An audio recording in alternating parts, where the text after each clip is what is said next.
Hello साथियों, जय हिंद। स्वागत है आप सभी का एक बार फिर से आपके अपने यूट्यूब चैनल रानी लक्ष्मीबाई क्लासेस में। साथियों, मोस्ट इंपोर्टेंट साइंस की क्लास लेकर आया हूं। साथियों, पार्ट है इसका 12वां। साथियों, कल तक 11 पार्ट हो चुके हैं।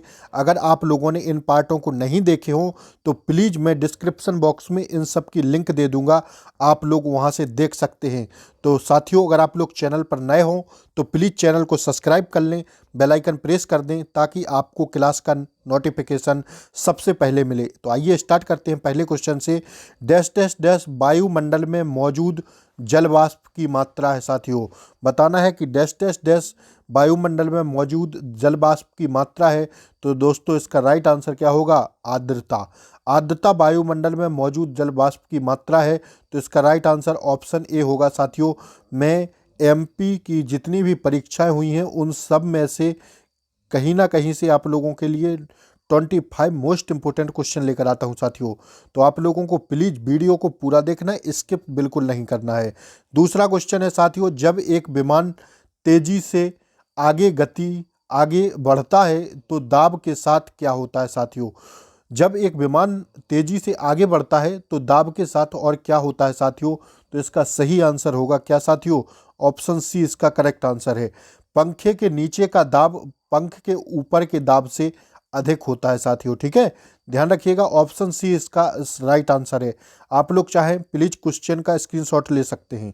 ठीक है, अब मैं आगे बढ़ता हूं नेक्स्ट क्वेश्चन की ओर। साथियों, तीसरा क्वेश्चन है, देखिए।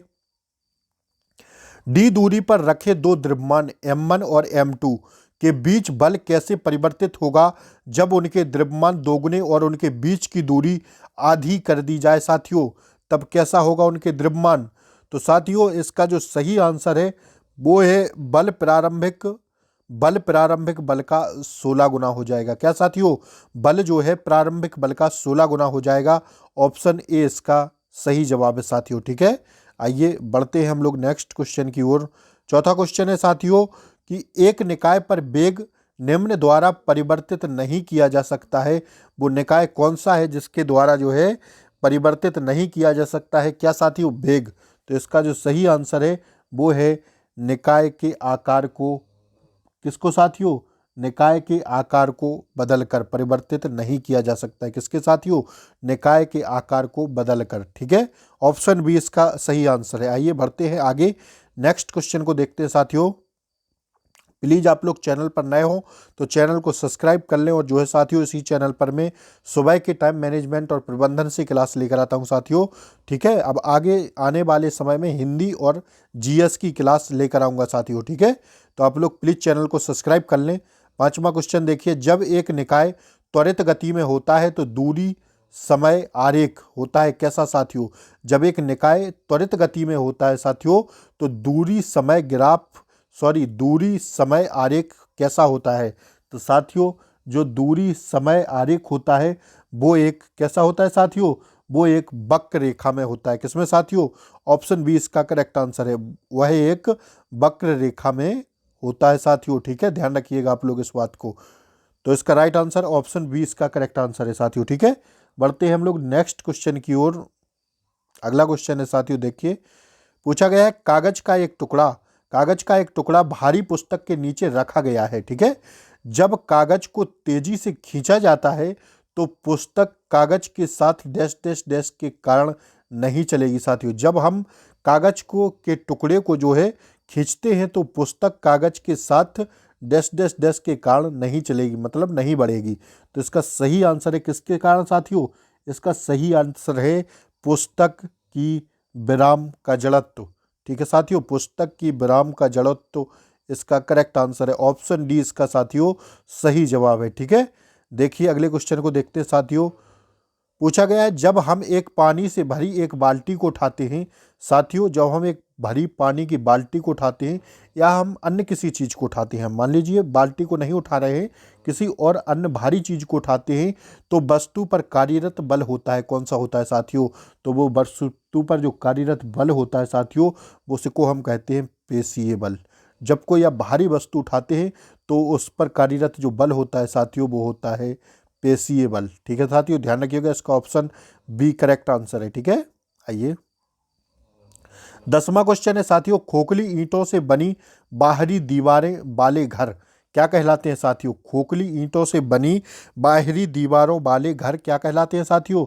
तो जो वो घर होते हैं वो कहलाते हैं क्या साथियों?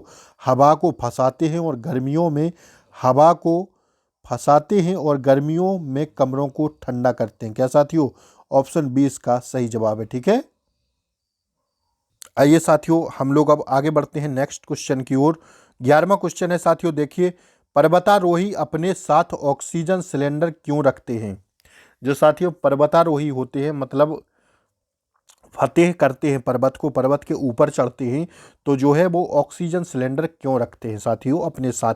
आप लोग भी जानते हैं कि जो पर्वतारोही होते हैं वो जो है अपने साथ ऑक्सीजन सिलेंडर को लिए रहते हैं, तो इसका कारण बताना है क्या है साथियों। तो देखिए इसका जो सही जवाब होगा 11वें का वो होगा ऑप्शन सी। क्योंकि जब जैसे जैसे वे ऊपर जाते हैं साथियों, पहाड़ पर्वत के ऊपर, तो वायुमंडल दाब कम होता जाता है साथियों, इसलिए ऑक्सीजन की मात्रा भी कम हो जाती है। तो इसका राइट आंसर क्या है साथियों? ऑप्शन सी इसका करेक्ट आंसर है। ठीक है, बढ़ते हैं हम लोग नेक्स्ट क्वेश्चन की ओर। नेक्स्ट क्वेश्चन 12वां है, पूछा गया है, एक गोताखोर एक स्विमिंग पूल को पार करने में सक्षम है। ठीक है, इसके द्वारा पदार्थों के कणों का कौन सा विशेष गुण प्रदर्शित होता है साथियों? इसके द्वारा जो है बताना है कि कौन सा विशेष गुण प्रदर्शित होता है। तो इसका सही जवाब है साथियों क्या? पानी में अंतराक्षणों अंतरा अणुक अणुक जो होते हैं आकर्षण बल कमजोर है साथियों। ठीक है, ऑप्शन बी इसका सही जवाब है। आप लोग चाहें स्क्रीनशॉट ले सकते हैं क्वेश्चन का। साथियों बढ़ते हैं हम लोग अगले क्वेश्चन की ओर। 13वां क्वेश्चन है साथियों, देखिएगा, जब कोई व्यक्ति पहाड़ पर चढ़ता है तो क्या होता है साथियों? जब कोई व्यक्ति पहाड़ पर चढ़ता है तो क्या होता है? तो साथियों वह गुरुत्व के विरुद्ध कार्य कर रहा है। किसके साथियों? वह गुरुत्व के विरुद्ध कार्य कर रहा है साथियों। ठीक है, ऑप्शन सी इसका करेक्ट आंसर है। ठीक है साथियों, आगे बढ़ते हैं नेक्स्ट क्वेश्चन की ओर हम लोग। ठीक है, 14वां क्वेश्चन है, देखिए, पानी के क्वथनांक को क्या होगा जब थोड़ा सामान्य नमक पानी में डाला जाए और फिर गर्म किया जाए साथियों? तो बताना है कि पानी को के क्वथनांक को क्या होगा जब थोड़ा सामान्य नमक पानी में डाला जाए और फिर गर्म किया जाए उसको, तो क्या होगा साथियों? तो वो हो जाएगा क्या? पानी का क्वथनांक 373 के बढ़ जाएगा, 373 के ऊपर बढ़ जाएगा साथियों। ठीक है, ऑप्शन ए इसका सही जवाब है। ठीक है, बढ़ते हैं हम लोग नेक्स्ट क्वेश्चन की ओर। देखिए न्यूमेरिकल क्वेश्चन है, कार का स्पीडोमीटर 60 किलोमीटर प्रति घंटा दिखाता है, तब ऑडोमीटर 0 पर सेट है। बड़े गौर से पढ़िएगा साथियों क्वेश्चन को। कार का स्पीडोमीटर 60 किलोमीटर प्रति घंटा दिखाता है, अब ऑडोमीटर कितना है साथियों? 0 पर सेट है। 30 मिनट के बाद ऑडोमीटर का पाठ्यांक रीडिंग क्या होगा यदि कार का एक समान चाल चल रही है साथियों? तो जो है समय हो जाएगा इसमें साथियों कितना? 30 मिनट बराबर होगा साथियों 1/2 घंटा। कितना साथियों? 1/2 घंटा हो जाएगा। और अगर इसमें हम दूरी निकाल देते हैं साथियों, तो दूरी बराबर होता है चाल गुणे समय साथियों। इससे हो जाएगा 60 इंटू 1/2। तो इसका राइट आंसर हो जाएगा साथियों ऑप्शन 30 किलोमीटर। ठीक है, आइए देखते हैं इसकी व्याख्या है साथियों। देखिए, कार की चाल जो होती है 60 किलोमीटर प्रति घंटा, समय 30 मिनट बराबर 1/2 घंटा साथियों। 30 मिनट का निकालेंगे, अतः सूत्र दूरी से निकालना है, तो चाल गुणे समय से दूरी बराबर होगा, तो 60 गुणे 1/2 हो जाएगा, इसलिए 30 किलोमीटर इसका सही आंसर होगा। देखिए साथियों 30 किलोमीटर इसका सही जवाब है 15वें का। ठीक है, आइए बढ़ते हम लोग नेक्स्ट क्वेश्चन की ओर। 16वां क्वेश्चन है साथियों, यदि एक फुटबॉल को लंबवत रूप से ऊपर की ओर फेंक दिया जाता है तो उस पर कार्यरत गुरुत्वाकर्षण बल कैसा होगा साथियों? बताना है कि इस पर कार्यरत गुरुत्वाकर्षण बल कैसा होगा साथियों। तो जो गुरुत्वाकर्षण बल होगा गेंद की गति की दिशा में विपरीत होगा साथियों। कैसा? गेंद की गति की दिशा में विपरीत होता है। इसका ए आंसर एकदम सही है साथियों। ठीक है, बढ़ते हम लोग नेक्स्ट क्वेश्चन की ओर। पूछा गया है 17वां क्वेश्चन है, देखिए, जब एक नाव से बाहर कूदते हैं तो नाव विपरीत दिशा में जाती है, इसका कारण है निम्न है साथियों। बताना है इसका कारण क्या है। तो इसका कारण साथियों क्या है? इसका कारण जो है क्या? न्यूटन के गति का तीसरा नियम। कौन सा साथियों? न्यूटन के गति का तीसरा नियम इसका सही कारण है, तो ऑप्शन डी इसका करेक्ट आंसर है साथियों। ठीक है, बढ़ते हैं हम लोग नेक्स्ट क्वेश्चन की ओर। 18वां क्वेश्चन है, देखिए, एक निकाय समुद्री जल में तैरता है लेकिन नदी के पानी में डूब जाता है। जो निकाय होता है समुद्री जल में तैरता है साथियों, और जो है लेकिन नदी के पानी में डूब जाता है, क्यों होता है ऐसा? तो इसका सही जवाब है साथियों क्या? ऑप्शन बी इसका करेक्ट आंसर है। समुद्री जल का घनत्व नदी के जल की तुलना में अधिक होता है साथियों। ठीक है, ध्यान रखिएगा, ऑप्शन बी इसका सही जवाब है। स्क्रीनशॉट ले सकते हैं आप लोग। बढ़ते हैं हम नेक्स्ट क्वेश्चन की ओर साथियों। अब हमारा नेक्स्ट क्वेश्चन जो है वो है, गैर संपर्क बल के उदाहरण निम्न हैं। कौन है साथियों? बताना है कि कौन से गैर निम्न बल के उदाहरण है साथियों। गैर संपर्क बल के जो उदाहरण हैं वो है साथियों कौन सा? गुरुत्वीय बल और चुंबकीय बल। ठीक है साथियों, ध्यान रखिएगा, इसका राइट आंसर क्या है साथियों? ऑप्शन बी इसका करेक्ट आंसर है। ठीक है, कौन से बल हैं गैर संपर्क बल के उदाहरण? तो गुरुत्वीय बल और चुंबकीय बल। ठीक है साथियों, अब हम लोग बढ़ते हैं नेक्स्ट क्वेश्चन की ओर। 21वां क्वेश्चन है, देखिए, प्रत्यास्थता सीमा के ऊपर टूट जाने वाले किसी ठोस को वर्गीकृत किया जाता है किसमें साथियों? प्रत्यास्थता सीमा के ऊपर टूट जाने वाले किसी ठोस को वर्गीकृत किया जाता है किसमें साथियों?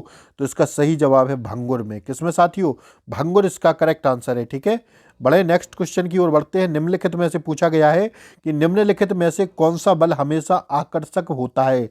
कौन सा बल है साथियों जो हमेशा आकर्षक होता है? तो वो है साथियों गुरुत्वाकर्षण बल।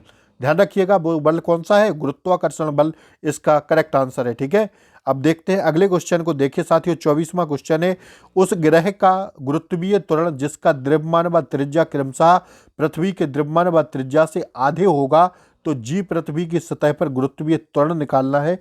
तो इसका साथियों जो सही जवाब होगा वो होगा 2g।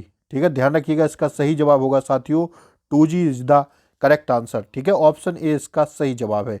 आप लोग चाहें तो स्क्रीनशॉट ले सकते हैं। अब मैं आगे बढ़ता हूं नेक्स्ट क्वेश्चन की ओर। नेक्स्ट क्वेश्चन है साथियों, बाष्पीकरण को प्रभावित नहीं करने वाला कारक है। कौन सा कारक है साथियों जो बाष्पीकरण को प्रभावित नहीं करता है साथियों? तो वो कौन सा है साथियों? वो है क्या? घनत्व। इसका राइट आंसर है साथियों ऑप्शन ए इसका करेक्ट जवाब है। ठीक है, आइए देखते हैं 27वां क्वेश्चन है, द्रव्यमान संरक्षण का नियम निम्न के अलावा सभी के लिए उपर्युक्त है। बताना है साथियों, क्वेश्चन ध्यान से देख लीजिएगा, मैं ऑप्शन आगे बता रहा हूं, इसमें कट गए हैं ऑप्शन। द्रव्यमान संरक्षण का नियम निम्न के अलावा सभी के लिए उपर्युक्त है। बताना है कि द्रव्यमान संरक्षण का जो नियम है वो किसी एक ऑप्शन के अलावा सबके लिए उपर्युक्त है। तो साथियों इसका देखिए ऑप्शंस जो है, ऑप्शन में है नाभिकीय, किसके लिए साथियों? नाभिकीय क्रिया के अलावा। साथियों नाभिकीय क्रिया के अलावा और सब पर है किसका साथियों? देखिए क्वेश्चन जो है, द्रव्यमान संरक्षण का नियम निम्न के अलावा। तो साथियों द्रव्यमान संरक्षण का जो नियम है वो एक रासायनिक क्रिया के लिए भी है, ऊष्मा अशोषी अभिक्रिया के लिए है और ऊष्मा क्षेपी अभिक्रिया के लिए है। तो साथियों नाभिकीय क्रिया के लिए ये नहीं है, इसके अलावा और तीनों के लिए है। तो इसका सही जवाब ऑप्शन बी है साथियों। ठीक है, आइए बढ़ते हैं नेक्स्ट क्वेश्चन को देखते हैं। थर्मामीटर में के बल्ब में समाविष्ट होता है क्या साथियों? जो थर्मामीटर का बल्ब होता है उसमें क्या समाविष्ट है? तो साथियों उसमें जो समाविष्ट होता है वो होता है क्या? पारा। सी इसका सही जवाब है साथियों। ठीक है, बढ़ते हैं हम लोग नेक्स्ट क्वेश्चन की ओर। पूछा गया है, पानी का त्रिक बिंदु है। बताना है पानी का जो त्रिक बिंदु है वो कितना होता है साथियों? तो वो होता है 0.01 डिग्री सेल्सियस। ठीक है, ध्यान रखिएगा 0.01 डिग्री सेल्सियस इसका बी ऑप्शन करेक्ट आंसर है। आइए देखते हैं आज के अंतिम प्रश्न को साथियों।